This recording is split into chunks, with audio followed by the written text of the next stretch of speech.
দীৰ্ঘৌকাৰ যোগ ক যোগ দীৰ্ঘৌ কত দীৰ্ঘৌকাৰে কু ৰ যোগ দীৰ্ঘৌ ৰু এই ৰত দীৰ্ঘৌকাৰ যোগ হলে কেনেকে লিখে দেখিছানে অকণমান বেলেগ ধৰণে লিখে আৰু দীৰ্ঘৌকাৰডাল কেনেকে লিখে ক দীৰ্ঘৌকাৰ এইডাল উল্টাকে লিখে হস্ৰৌকাৰডাল এনেকে লিখে দেখা পাইছানে আৰু দীৰ্ঘৌকাৰডাল এনেকে লিখে ঠিক তেনেকে ৰত দীৰ্ঘৌকাৰৰ ৰু অলপ বেলেগ ধৰণে লিখে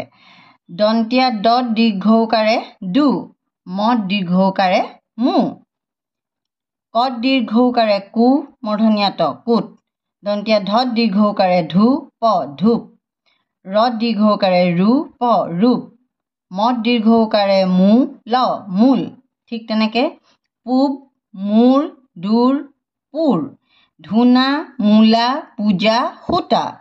সুৰুজ কাকুতি গধূলি দুবৰি ময়ূৰ দূষিত ভূষণ সমূলি